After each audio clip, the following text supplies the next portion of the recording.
Hello, karibu Redeem Ministry. Namshukuru Mungu kwa sababu yako, kwa namna ambavyo umekuwa mtu wa kipekee kwa kufuatilia huduma yetu, namna ambavyo tunakuwa tunatoa mafunzo mbalimbali kuhusu vitu tofauti. Hakika namshukuru Mungu na ninajivunia hilo katika wewe.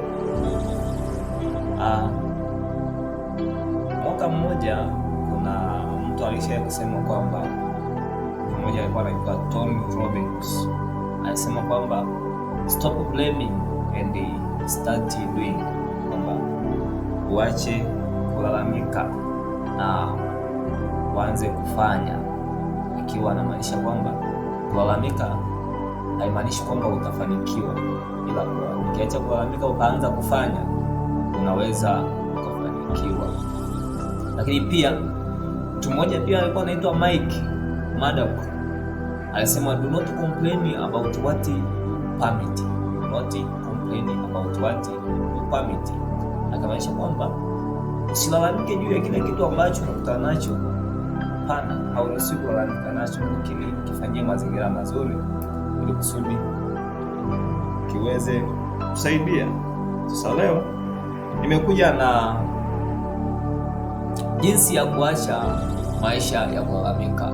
Nataka ujifunze namna ya kuacha maisha ya kulalamika. Maana ya kulalamika kwa uhalisia wake, kulalamika ni tabia ya kukazia mambo mabaya, kushutumu hali au kulaumu watu wengine bila kutafuta suluhisho. Mtu anapokuwa na maisha ya kulalamika, akili yake huzoea kuangalia matatizo na sababu za kushindwa badala ya nafasi ya kubadilisha hali ambayo ni mbaya kuwa hali nzuri. Kwa hiyo kuacha maisha ya kulalamika ni kuamua kutoangalia tatizo pekee, bali kuona pia nafasi ya mabadiliko. Lakini pia kuacha kulaumu wengine au mazingira na badala yake kuanza kutafuta majibu na suluhisho.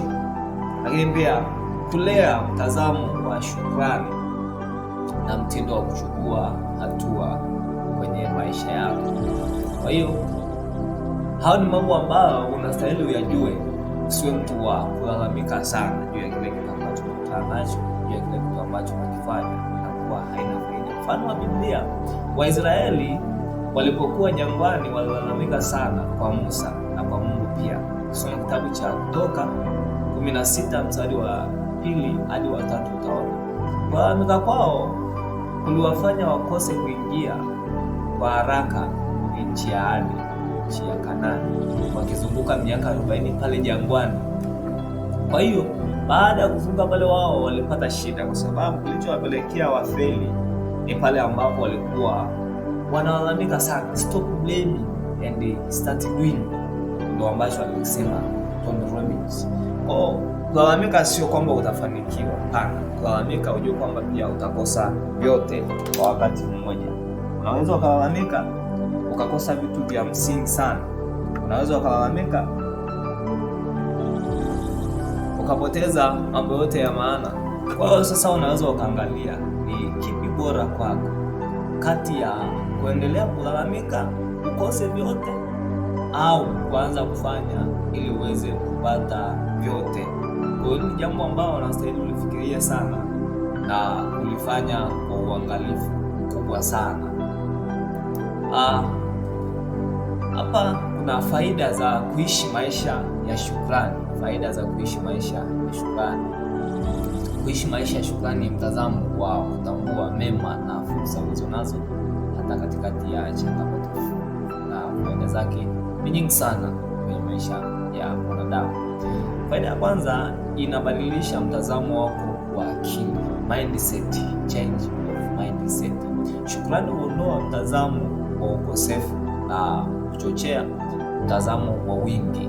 Saikolojia, watu wenye shukrani wana viwango vya chini vya msongo wa mawazo, waga hawana stress sana. Kama mtu ana tabia ya kushukuru, hana mawazo mengi sana wala huzuni, huwezi ukaikuta ndani yake mara kwa mara. Kwa nini? sababu psychologically ufahamu wake ushajengea kushukuru kwa lolote lile ambalo litatokea. Lakini faida ya pili, inakuvutia neema na msaada. Shukrani inakufanya uwe na mvuto mbele za watu na mbele za Mungu pia, kwa sababu mtu ambaye ni mnyenyekevu sana, shukrani ni kitendo cha unyenyekevu sana cha kukubali kupokea kila ambacho umepewa, hata kama ni kidogo. Mungu amekupa neema hiyo hiyo, dili nayo. Mungu amekupa uwezo kidogo wa fedha, Mungu dili nao kujenerate mwingine, kutengeneza uchumi wako ukae vizuri, kwa sababu amekupa hicho kidogo. Biblia inasema shukuruni kwa kila jambo. Soma Wathesalonike wa kwanza mlango ule wa 5 mstari wa 18. Utaona kila jambo ambalo linatokea juu yako, shukuru Mungu, kwa sababu yeye ndio mwenye mapenzi yote na yeye ndio mwenye kila kitu. Kwa hiyo ana uwezo wa kukupa muda wowote ule. Nilimwambia mtu mmoja kwamba Mungu niliye naye anaweza akaamua kitu chochote kwa wakati wote ule na muda wowote ule, kwamba mimi niwe mtu aina gani kwa wakati gani na muda gani. Wow. Mungu anakuwa ana power kubwa sana ya kufanya ambacho yeye anakihitaji kwenye maisha yako. Lakini faida ya tatu, inakupa nguvu ya kuendelea. Ukiwa mtu ambaye unashukuru, unajua kwamba pia nguvu ya kuendelea inakuwa ndani yako na ina work very speedy, inafanya kazi kwa spidi kubwa sana. Badala ya kuona vizuizi pekee, unaona sababu ya kuendelea kupigania ndoto zako. Badala ya kuona kwamba umeshindwa na hujaitoa wito ulionao, shukrani inakupa nguvu ya kuendelea kunyenyekea kwa Mungu, kwa sababu unamshukuru, na unapomshukuru ujue kwamba na yeye anaongeza kitu ndani yako. Kwa hiyo hata ukianguka, shukrani kufanya uone somo badala ya hasara. Lakini pia na waweza kushirikisha faida za kuchukua hatua badala ya kulaumu. Sio mtu ambaye analaumu, chukua hatua. Na kuchukua hatua ni kusema kwamba nina jukumu la maisha yangu, si kulaumu hali au watu wengine. Hizi kuzaa matokeo yafuatayo. Tokea kwanza, unakuwa na uthabiti wa maisha yako. Kulaumu ni kuacha nguvu zako kwa mtu au kwa hali zikaenda tu bure. Lakini kuchukua hatua ni kuchukua udhibiti wa mustakabali wako. Unajaribu kutenda kila ambacho kinastahili kitendeke, kutekeleza kila ambacho kinastahili kitekelezwe kwa wakati fulani na muda fulani na muda sahihi na majira sahihi, ambayo itakusaidia wewe watu wajue kwamba huyu mtu ndani yake ana Mungu na anajitahidi. Ulisha kusikia mtu amesema kwamba huyu mtu mbona anapambanaga sana, jua kwamba aliona kitu ndani yake. Lakini pia faida nyingine ya kuchukua hatua badala ya kulaumu, unajenga tabia ya ushindi. Wakati mmoja nilitoa klipu moja nikasema kwamba watu wote waliofanikiwa ni wale waliokuwa tayari kuchukua hatua hata walipokosea. Mfano mzuri tukamtumia Thomas Edison, ambaye alishindwa zaidi ya mara 1000 kutengeneza taa ya umeme, lakini hakulaumu bali alijifunza. Na ile pointi ya 1000 ilipofika, ndipo ambapo alipata njia nzuri na akaweza kutengeneza balbu ya umeme ikawaka.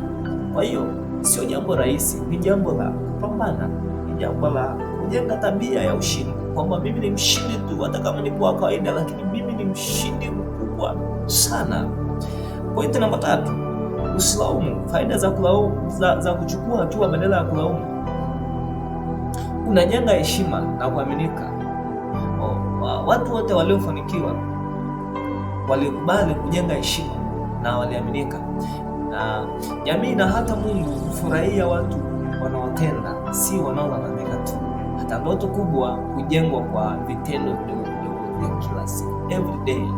Nimezungumza sana habari ya tabia ndogo kwenye maisha yako kila siku. Hii na yenyewe inakusaidia. Kwa nini? Kwa sababu kama jamii yenyewe naona kwamba huyu mtu anapambana na huyu mtu ana heshima, ujue kwamba wenyewe watakuheshimu na watachochea. Lakini sio tu jamii, watu wanaokuzunguka, Mungu mwenyewe anaona kwamba huyu mtu ni mpambanaji, kwa nini ni mnyime? Kwa lazima Mungu atakupa kila ambacho unamuomba kwa wakati na majira sahihi aliyoyataka yeye. Lakini namba ya 4, faida ya kuchukua hatua badala ya kulalamika, huwa inaleta mabadiliko badala ya mazungumzo. Kulalamika kubadilisha kitu, hakubadilishi kitu chochote, lakini kuchukua hatua hata kidogo kuleta matokeo na kuzua hasira kubwa sana. Sasa jinsi ya kuacha maisha ya kulalamika. Namba 1, tambua ni wapi unalalamika zaidi, kwenye kazi au familia au uchumi wako au ndoto zako. Ni wapi ambapo wewe unalalamika sana? Lakini namba 2, andika mambo ya shukrani ya kila siku. Andika mambo yako ya shukrani ya kila siku, lazima uyaandike, hata kama ni madogo madogo, ila yaandike tu.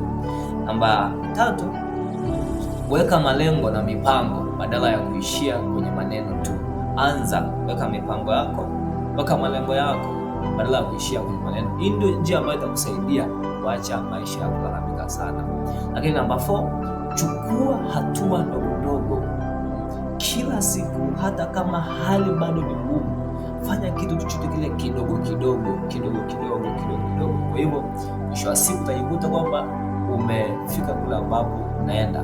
Namba 5, epuka watu au mazingira ya kulalamika sana. Haya waga yanaambukiza sana. Kuna watu ambao ukiishi nao, wao waga wanalalamikaga tu, hawajai mshukuru Mungu, wanalalamikaga tu. Hao watu waepuke. Lakini pia omba msaada kwa Mungu. Mungu awe msaada kwako, Mungu asikuache. Unaweza ukanyenyekea sana kwa Mungu kwamba naomba msaada wako uwe yangu, usiwe mtu wa kunyanyasika. Mimi sijui ni wapi ambapo unalalamika na Mungu alikuwa upande wako, ila wewe haukutazama, unaendelea kulalamika. Mungu wa mbinguni akusaidie sana, na Mungu wa mbinguni akutunze. Unaweza ukaandika hapo comment au ukachukua namba ya simu hapo tukawasiliana kwa sababu ya ushauri zaidi. Mungu akubariki sana. See you next time.